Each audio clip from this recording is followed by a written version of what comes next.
Hi, class. This is your Activity 1 video for the Creative Geometry course. And uh, remember, I'm not a professional video maker. This is pretty new since the changeover in the spring to online from the pandemic. And so I ran the second half of the course, and things went pretty well, and students were pretty happy with it. So I'm just going to continue the same again.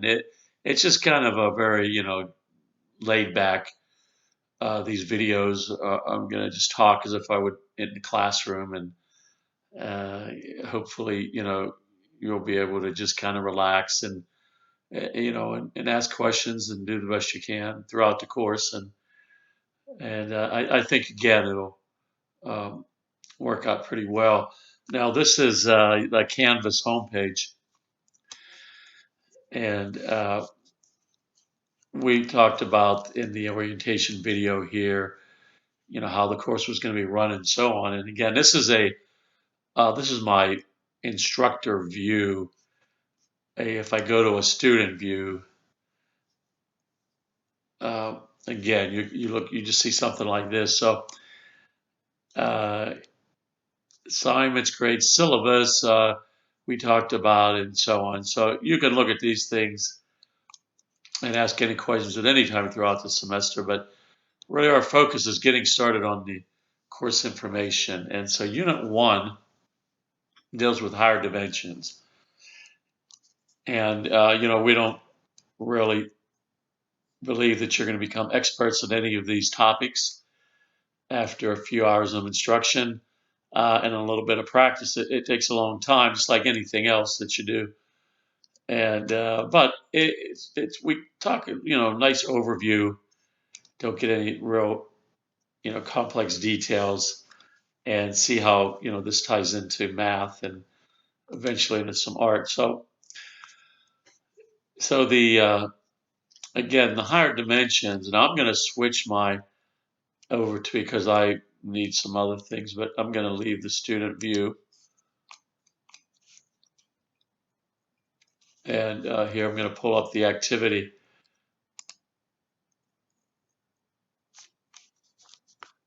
So these are just Word files and on Canvas, and we go through, and I'm going to take it out of the Canvas window. Sometimes we have problems going to the internet. So I'm going to just bring up the Word file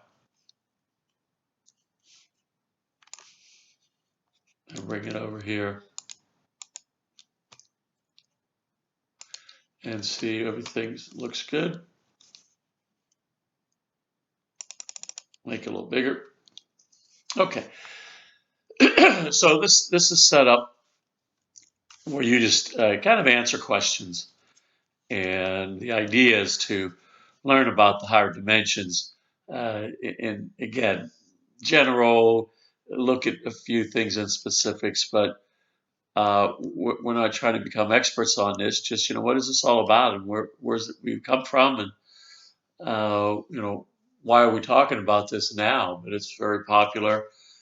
A lot of people kind of bringing up this idea of a fourth dimension in art and design, and it wasn't a very important time in the history of art and design, and so we really should take a look at it and see what you think. But from a historic approach, and this is thousands of years, people have talked about higher dimensions. And this number 1 says, summarize David Cho's belief in the fourth dimension. And David Cho is a very famous um, Korean minister. And he has supposedly the largest following in the world, like over 1 million people follow him from a religious standpoint. But and I'm not going to click on all of these. That's what you're supposed to do, basically. I just kind of cover that, and then when we meet in the open labs, then I'll answer questions specifically. But But you would go into this and this link, and there would be an answer in there somewhere. Okay. And usually I check the links and they should be okay.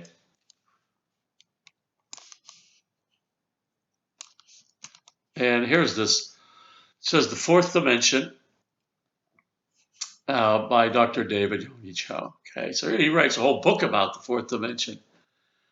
And again, it says, if you can believe all things are possible to him who believes. And this was out of the Bible. And he kind of, again,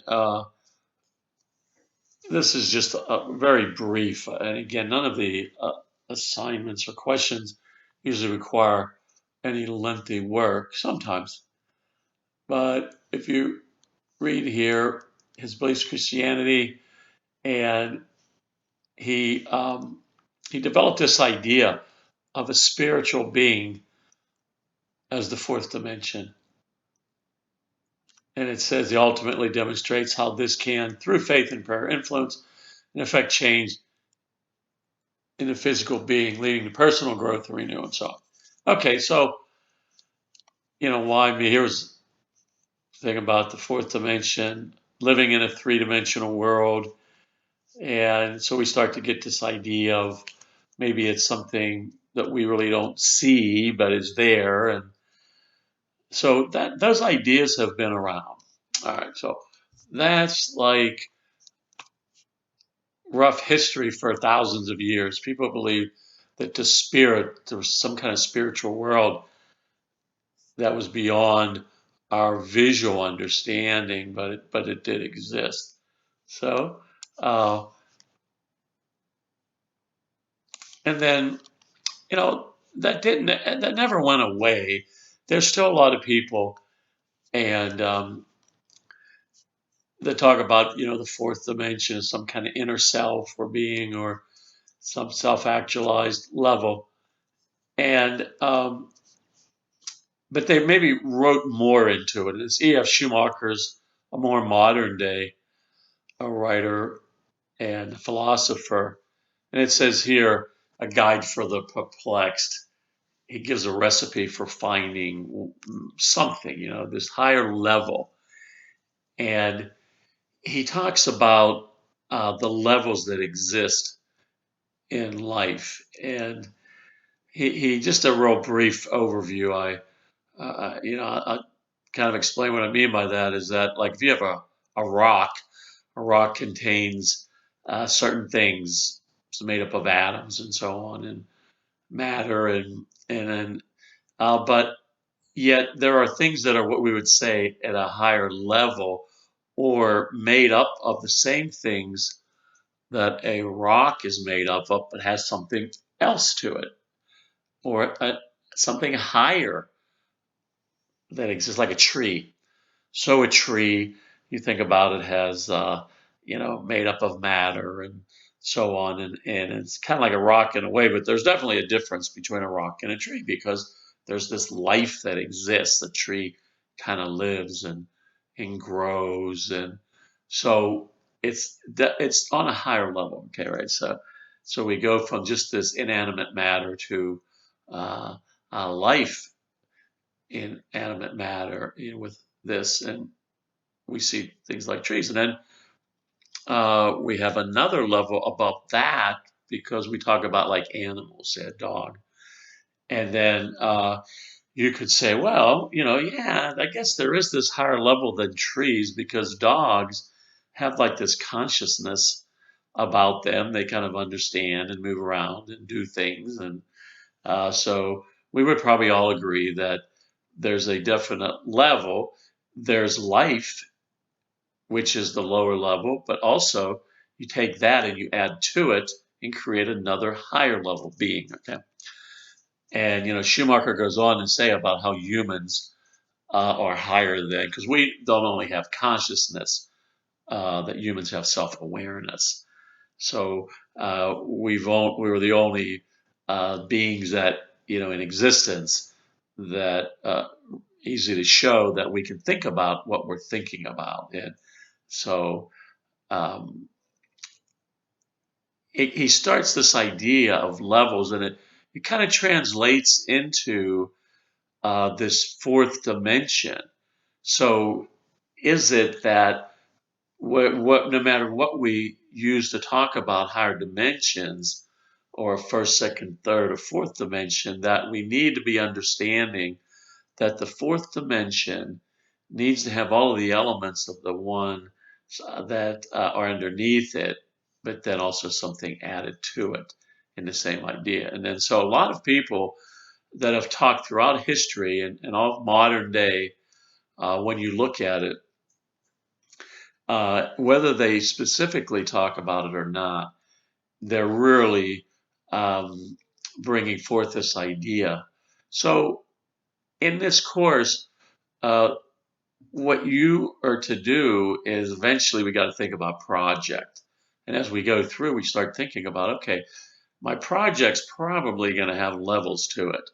I'm going to talk about how my fourth dimension, I'm going to creatively display the idea, in an artistic way, a fourth dimensional. And so it's going to have a something more than kind of idea, some of these levels of existence in an art sense. And so that's the challenge throughout the course, is you're going to take these ideas and become creative, because if you could become a more creative person out of this course, you will be much, much more employable and a much, much better artist and or designer or developer, whatever you're getting into. So it's extremely important that you always work on your creative element. Now, okay, so let's look at um, assignment 1. So we talked very briefly here, and now we're up to assignment 1. Give a real-world example of a hierarchy of levels and explain one level higher than the other. Uh, so what you're going to do is think about things that build, and then they maybe bring in these concepts or so on. For example, let's talk about the words, letters in the alphabet, and so on. If we see letters, just arbitrary letters by themselves, we could think of that as the lowest level of communication, a written communication. We could have letters, and then once we start putting letters together, we get words. So words are a higher level than a letter. A letter, say just P, and we just have the letter P in it. Well, we know what it is and how it can be used, and it's something right in it. But then we take these letters and we put them together in a certain order, and then all of a sudden they have meaning to them. So now we have a one-word meaning, and we have words. So that's a higher level. And then you could think about a sentence. And a sentence, right, is a bunch of words and letters and words, and so it consumes what's below it, and but also has something else, because now there really is a lot more meaning in a sentence than there is in a word. If we just have the word "what," well, we know there's something somebody's not understanding, or something, or not sure about something. But when you throw it in a sentence like explain what makes one level higher than the other, then now this is clear what this means, right? What means, and so on. And then pretty soon we can build paragraphs with sentences, and then we can build chapters and books and novels and series, and we have these higher levels. It all kind of makes sense. This idea of putting things and understanding things in levels is very, very important in math and design. Um, so you're going to give an example for your assignment 1, and that's it for assignment 1. So we move on. Okay. Now, who was Henry Slade? Well, Henry Slade was kind of like um, who's that guy out in Las Vegas? He does the shows, and he's like a magician. And David Copperfield, that's the name I was looking for. But David Copperfield's a very famous magician, world known, and he's very good at it. I saw one of his shows when I was out in Vegas, and he is really good. Excellent show. And I'm sure people said the same thing about Henry Slade back in the 1800s. But so he would do these tricks sleight of hand, and people liked it. And there was a guy though that happened to be in his audience one day. This guy Zollner, who the author of this book, he's a book about physics of the fourth dimensional space, and it led to a surge in popular interest in fourth dimension. So we didn't really have people say much about the fourth dimension other than maybe some spiritual things and some few fleeting thoughts about it in math and so on. But up until like the 1800s, so it's a very new concept in a lot of ways. And so Zollner said, that he could define the physics of a fourth dimensional space. So people really got interested in this because Zollner he was kind of like an Einstein. He was thought of to be one of the more brilliant people at that time. He was a German physicist, and so very well respected. So people started to get interested, and people like Einstein and Poincare, and these people started to mess around with, like Albert Einstein talked about a time continuum or space time, and he talked about space that wasn't like we typically think of, like flat planes, but curved surfaces, and how the solar systems are really curved ideas, and that they can uh, they offer a higher dimension than what we typically think about in terms of our uh, three-dimensional elements, being created through planes and movements and so on. And again, Poincare, another one that wrote about a very famous theorem that he wrote about the fourth dimension. And so Albert Einstein, Poincare, people really had a lot of faith in these guys, and figured, hey, they know what they're doing.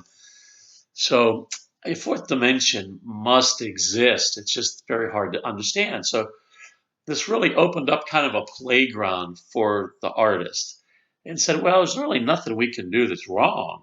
We can portray it in lots and lots of different ways.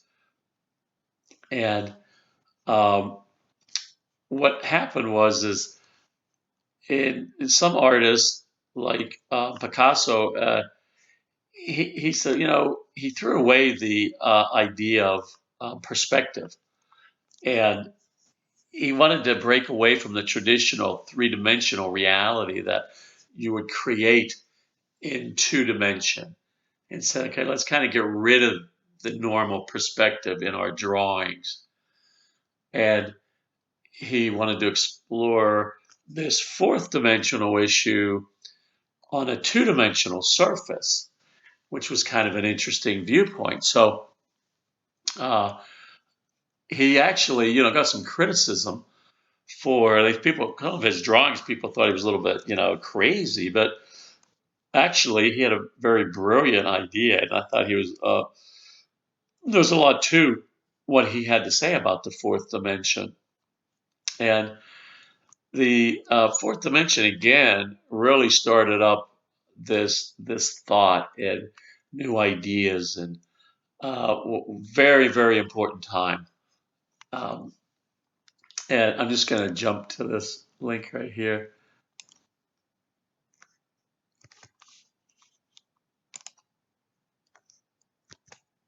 Let's see what we come up with. But if you go through this link, this is a pretty sums it up very clearly. And so try to read down through this. It's not very long, but he talks about, we live in a three-dimensional world. We're trained to see three dimensions. Uh, and they talked about it way, way back, 300 BC, Euclid's Elements, and, father of geometry. So you guys probably took Euclidean geometry in high school, and there's lots and lots of different types of geometries. This was just one of the very old basic ones.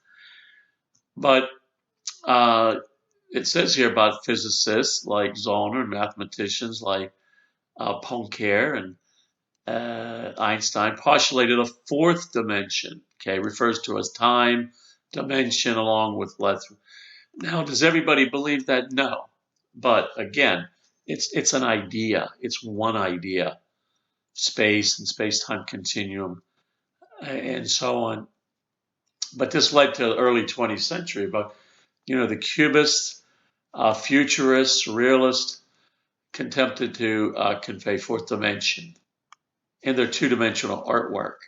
So that was a very important time because a lot of people, everything was about perspective and, trying to put 3D on a 2D canvas. And then they started to say, no, wait a minute, let's look at this from a different viewpoint. So this was very good time period. A lot of really neat stuff came out of this era. And then again, Einstein's theory of relativity, Poincare, he didn't really know Einstein or Picasso, but they had similar ideas. And they kind of, saw different people's works that they shared. And it kind of was a neat time where people were kind of working together and looking at what everybody else was doing, and led the way towards, the future. So now, so we're going to go to, again, Picasso. We talked about that geometry shape. So what shapes were used to create early Cubist painting? And what's kind of neat is, they talked about cubes and cylinders and so on. So they were talking about these geometric ideas. And it's kind of interesting how when you look at something like polymodeling with things like, Maya and these 3D animation programs and so on, they will start. So even if you're polymodeling, if you're sculpting like ZBrush or something, same idea. Typically start with a cube or a sphere, and then you have different techniques. You have different polygons that you can use to stretch and mold, or you can brush, using some of the newer animation and sculpting software that's out there. So these artists, Cubists, kind of talked, and we kind of, just held on to that technique of starting from the basic geometric uh, shapes and working from there. Now, why do we still do that? Well, I mean, there's a very good reason because of the mathematics involved. You have to have a way to model for the computers to be able to do this, even though you don't see it up front. But it's almost has to be that way for it to be able to be done with any reasonable amount of time. And it's slow as it is, the process, but it's very, computationally intensive. So, uh, so you guys can look these up, and I'm not going to talk about that now. We're talking more about the fourth dimension. And again, I'm going to skip past that. Okay, so now I'll just want to stop here for a minute. And the videos will be long. Okay, so I know I just, it's easier for me to do one long video than like four short videos. You can, of course, stop at any time and just watch part of it and do the first part. And then, now we're at the second part here, assignment 2. create a Picasso-like image, complete the activity, and you can do this in any way you want. I just use this to get the idea across, but I'm going to show you what I mean. So basically, when we say Picasso-like image, what we're trying to do is, and again, I'm going to bring over here. There's like this Photoshop tutorial thing. You don't have to use Photoshop, but I just want to bring this up that the Cubist artists took something, it's like a simple thing like a guitar here, and then they fragmented it, broke it down into pieces, and then changed the viewpoint of those pieces. So you notice like this looks like a front-on view, this looks like a side view, and so on, and they fancied it up. And the idea is that Picasso said, the fourth dimension, if you really existed in the fourth, see, in the third dimension, we can look at somebody and we just see the front view, unless they turn. But basically, we don't know what like this they look like from the side or the back unless we walk around or something. But if we lived in the fourth dimension, we would be able to see that person from all angles at the same time. And that's what this is supposed to be depicting. That's what a lot of the Cubist early paintings and that with Break and so on, they were trying to accomplish. Okay. So these are all two-dimensional pieces put together, viewpoints from different angles to create a fourth dimensional image. So really neat idea. And again, so that's something you can think about in your projects. So now you may want to do something where you're creatively, uh, again, so we're not to the math yet. So we just want to hold off on that. But I'm going to go to this. Uh,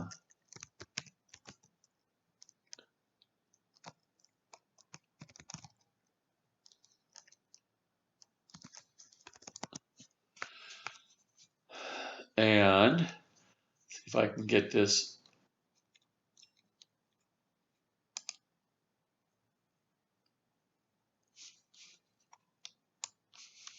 And just picking.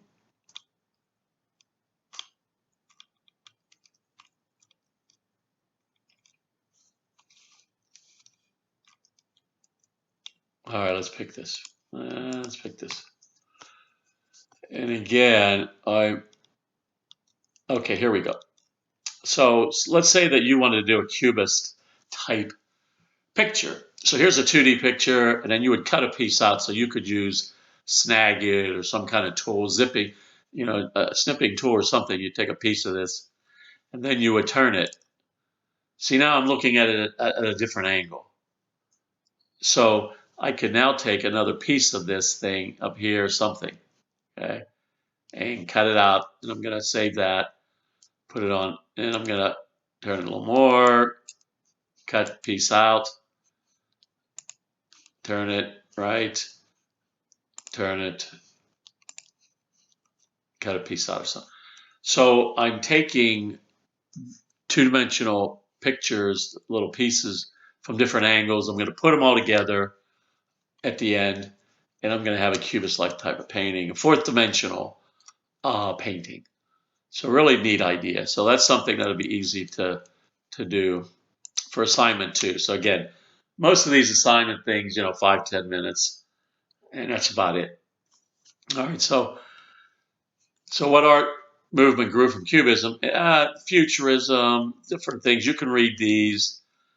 Now here I want to talk about Marcel Duchamp, who was considered the greatest advocate of the fourth dimension art world.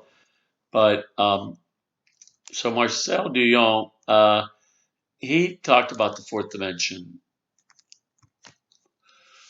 and let me.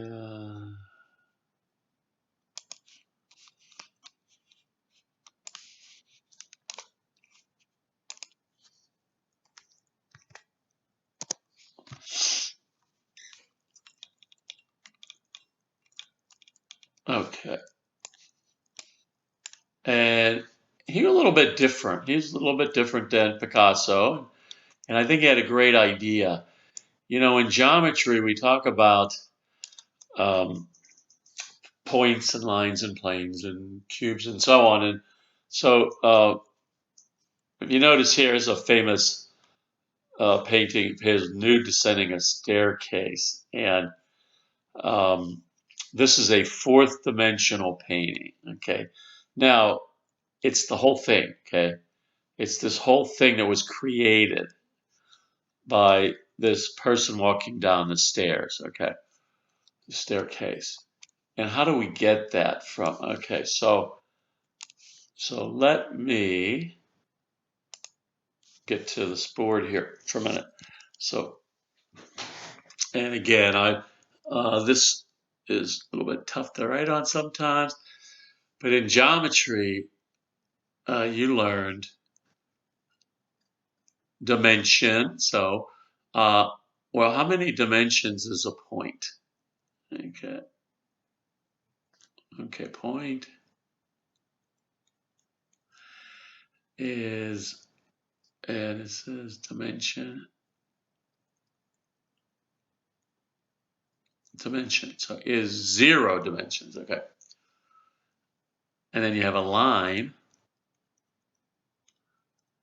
is 1 dimension, and you have a plane, 2 dimensions, and you have a cube, parallelopiped here. So a solid is 3 dimension. So what Dion said is that he said, look here, if you take a point and you move it through space, it creates a line. Okay, if I take a point and I just move it, that space I traveled through created another object, a higher level object, so on. If I take a line and I move it through space, I move it through all this space that I moved it through. All right, I create a plane. So I got another higher level object. It contains the one below it, contains the line. It also created something new, okay, 2 dimensions. And the same with a plane. If you take a plane, and you move it through space, okay? Take this plane here and you move it through space, then that region that it passes through, you create a solid. Or now you're in another dimension. So again, the plane is underneath. So this is my hierarchy, my lowest level, higher level, higher level, higher level. So that's the idea. And then what Duyon said is that what if we take a solid, and in his case, it was a person moving through space, and then you fill in all that region that that person moved through. That person moved through, right? So all of this space now is a fourth dimensional shape. And so a lot of people say, hey, I like that idea. That's pretty neat. But not everybody liked it. Okay. So we still need to move on and see maybe what some other people had to say. But current day, you know, Dion lived back in the, he did that in 1912, late 1800s, 1912 for that painting. And then now more modern, uh, Bill Santelli.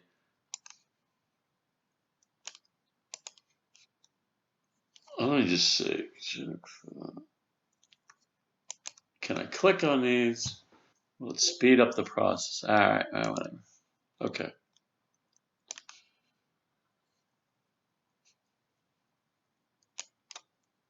Control C. So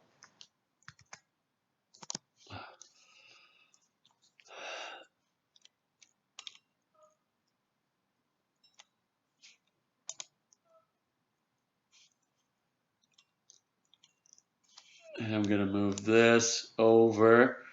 look at Santelli's work, modern day painter, and um,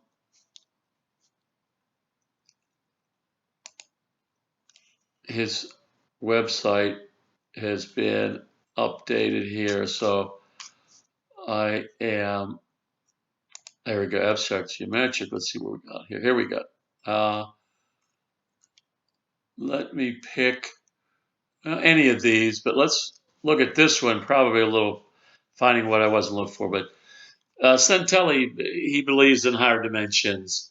And if you'll notice in here, he has like circles, 2 dimensions, some points. He has planes.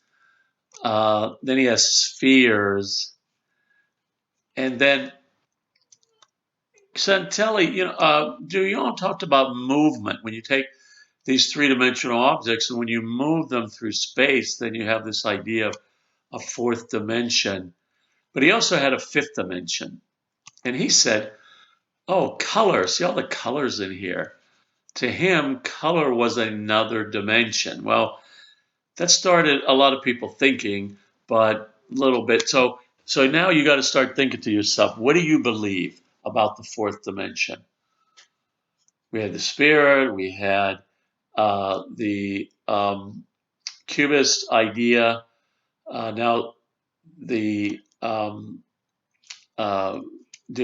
and him and motion and Santelli's thrown in color and it seems to be a free for all on ideas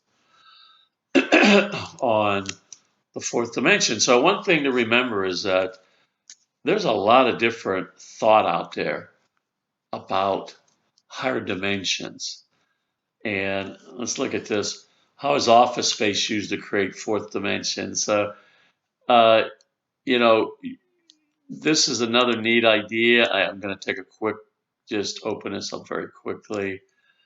And to jump on board with Santelli, where you have something else that maybe you don't think about, a spatial dimension. Maybe higher dimensions have to deal with other things. And what this is, see the fourth dimensional design. And okay, well, what does that mean? Well, you create a fourth dimension by the positioning of 3 dimensional objects. So not the movement of them, but for example, if you put chairs around in a circular pattern, there's more cooperation. So level of cooperation can be defined as a dimension that's created from positioning of 3 dimensional furniture. Okay, so another crazy idea. All right, so really neat though, very creative.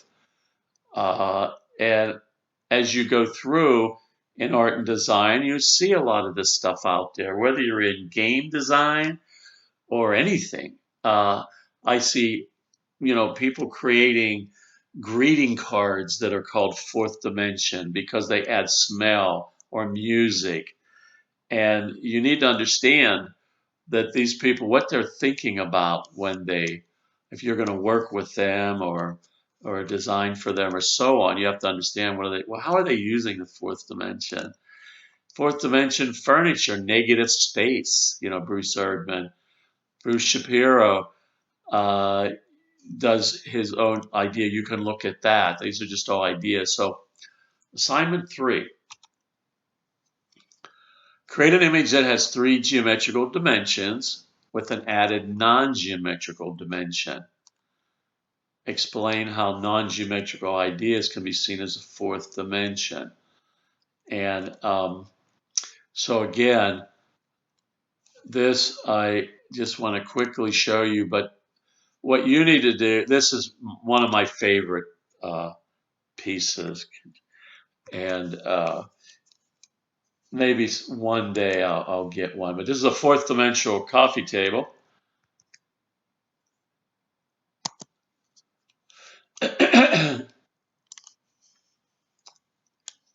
But think about this creation here, this table. See these tables they're, smooth sand, and then there's this little ball that moves around and creates. So there's a lot going on to this thing. It's a development of a picture, this 3D. So if you watch the video, I'm not going to play all of this, but you'll see how this magnetic ball travels around creating an image. So it's a really, really great creative idea of a fourth dimensional object, combining motion and three-dimensional, physical dimensions. So it's not that this idea that had first started with movement as being a dimension. Well, whether you're right or wrong, or whether you even care about that, but that was able to generate something like this. Without, I think, the idea of a fourth dimension, I don't know that, a lot of things would have been created, because people started to think in different ways, in creative ways, and the artistic world began to produce very interesting, neat things, and ideas and so on. And there's, like I said, there's fourth dimensional video games. And, how did they get created? Well, because of what people had said about this. So we're not trying to decide who's right or wrong in any way at all. We're just taking a look at this and trying to understand um, what's going on there. So let me get this out of here. Oops.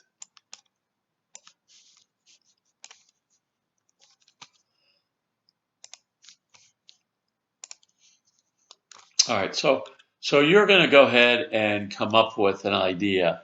You know, again, three geometrical dimensions, and then you're going to add something to it that's going to be kind of a development and make it more of something, and a hierarchy, and try to throw that in there. Okay, so back to the geometric approach.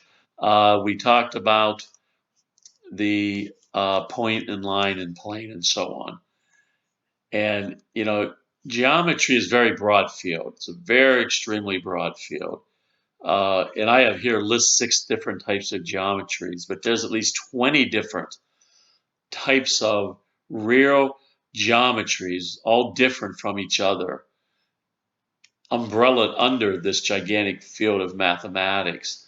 So it's very broad, and what people do is look at different types to create different things, and it's a long, long, long study if you get into dimensions in geometry, because dimensions are defined differently in different geometries.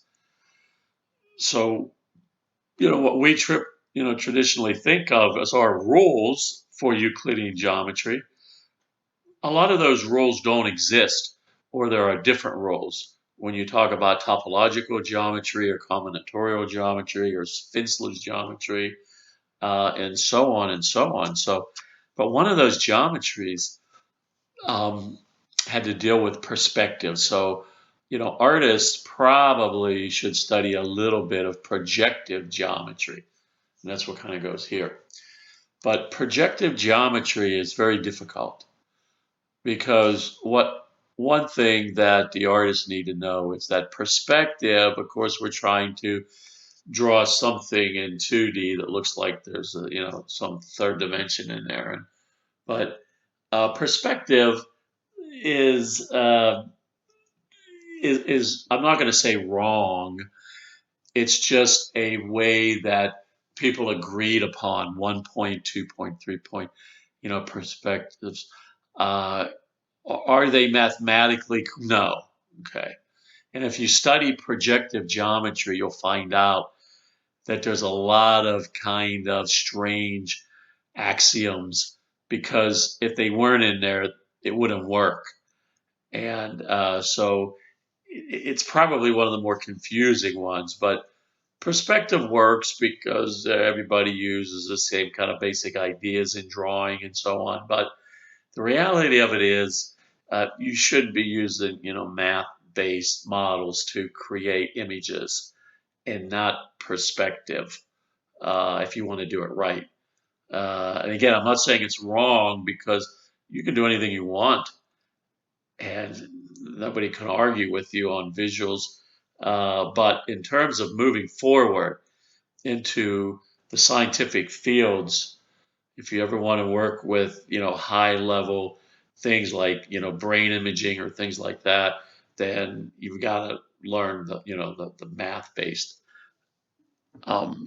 geometries and how it works. So, but it's neat. I like perspective. I like the study of it. It's very interesting. Okay, what's the most important characteristic to all geometries? Is dimension, and so dimension has a very very highly technical definition. Okay, in mathematics. So we're going to skip that because you have to have studied lots of higher level math, topology, abstract, complex analysis, and so on to be able to understand the true definitions, mathematical definitions of dimensions. But that doesn't mean we still can't understand this for what we need. List the number of geometric dimensions. So we did that. Point, 0, 1, 2, and 3, right? So here's kind of like one-dimensional art, just a line. That's kind of neat looking. And here's planes shaped in like bowls or something like that. So two-dimensional art. And here's a three-dimensional drawing. Looks really good.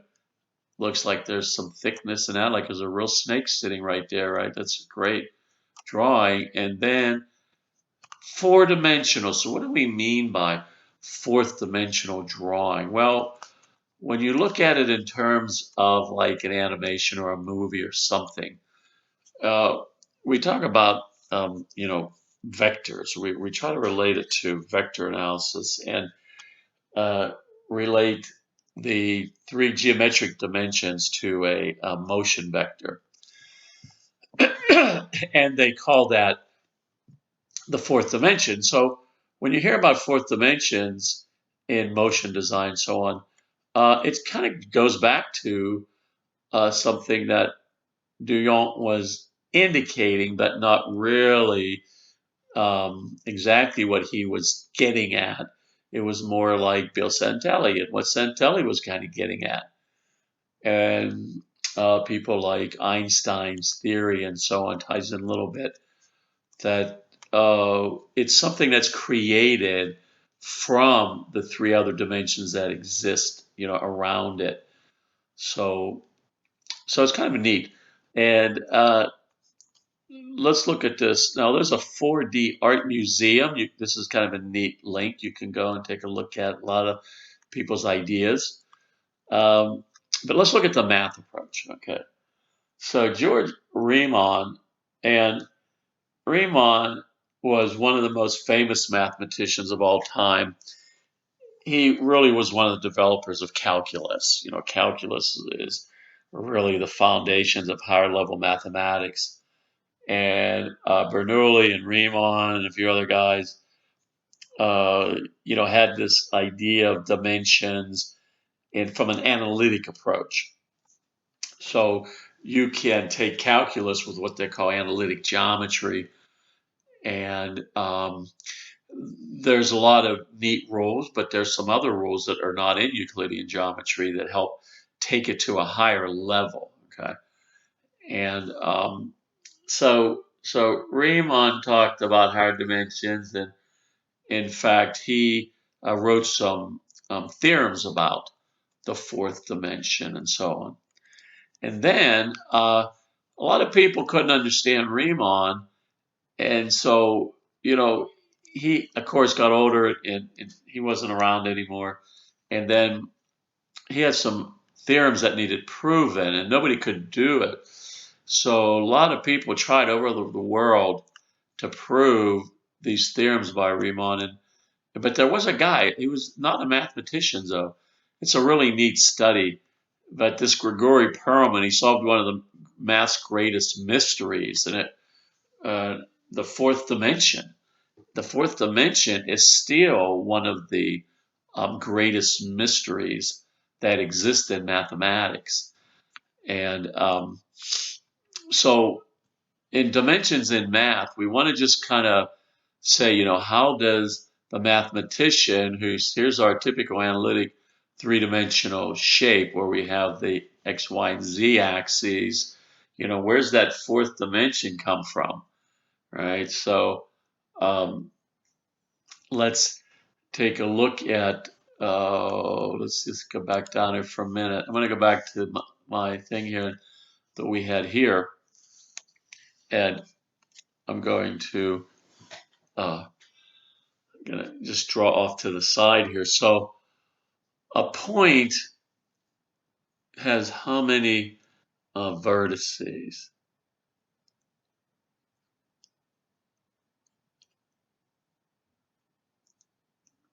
Okay, point has one vertex. Okay, and a line segment, and then technically it's a line segment. So we have an endpoint here and an endpoint here. We call those vertices.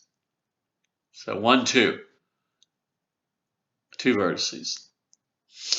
A plane in 2 dimensions has, typically we say it has 4 vertices. Okay. Solid. Yeah. 1, 2, 3, 4, 5, 6, 7, 8. 8. Okay, dimensions. So we had 0, 1, 2, 2 goes 4, 3. Now, if we had a fourth dimension object, how many vertices would it have? Well, by mathematical induction, which would have to follow a pattern, 1, double that 2, double that 4, double that 8, double that 16 vertices, okay? So, and again, this is, it's kind of tough to draw on for me, but I'm going to go to the thing and I'm just going to do a rough drawing. But what we have here in the fourth dimension is what we refer to as a hypercube, which would be this with a cube inside of it. And I'll show you a picture in a second. Or a tesseract is a fourth dimensional object. A hypercube is just a special kind of tesseract. So mathematics, kind of geometric, but no, we don't need visuals in math. That's the one thing, if you ever go back and look at an old math book, no pictures. Geometry, pictures, right? Because that's the whole idea of geometry, is try to talk about shapes and figures in space. And no, in math, no pictures, right? Pure math, we don't need any. So we think of this in terms of numeric induction. So let me just pull up hypercube.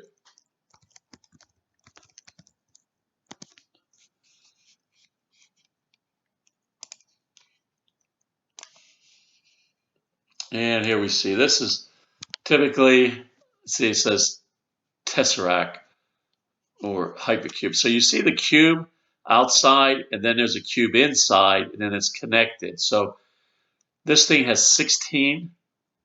If you counted them, you'd see it had 16 vertices, and then you'd have the right number of edges and the faces would all be correct for induction. So the math kind of would look in a sense like this, and this is a different viewpoint, and then here's a bunch of higher dimensional space, shapes in space. Okay, so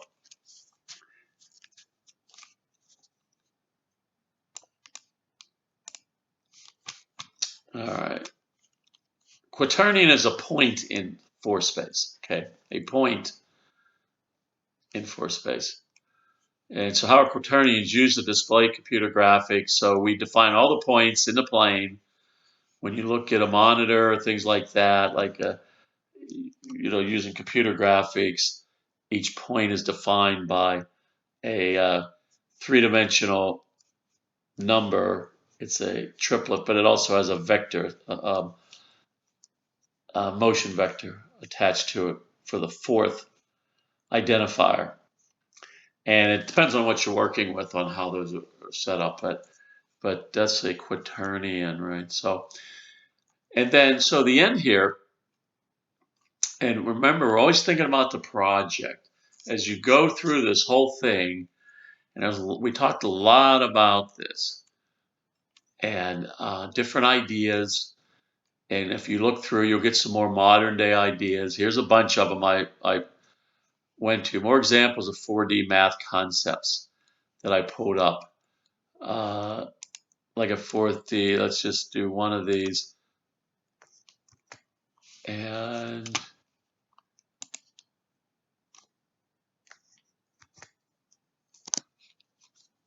so, if you've played a 4D video game, I just saw a new one out there.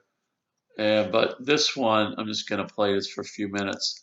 And the explanation of why it's fourth dimension, it's up to you or not. But it did give a new creative way to define what happens, in a game. Whether you want to call it 4D or you say that's not 4D to me, that's just kind of a, different way to look at, 3D games. But there is a concept behind what's happening here. And you can look at the theory behind this. I think I have a link to that also. So it's kind of neat. Again, why do you learn new things like this? To help you uh, come up with new ideas, maybe things people haven't done. These are fairly new, these 4D games like this. And there's different levels. Again, think about a game how it's higher level, right? You can even talk about that as being higher dimensions. But movies, there's fourth dimensional movies out there, and you've probably seen some of them. And there's four-dimensional toys you can look at and everything. So it's out there. Important concept. It was an important concept throughout, uh, art after the 1800s, and it's not going to go away.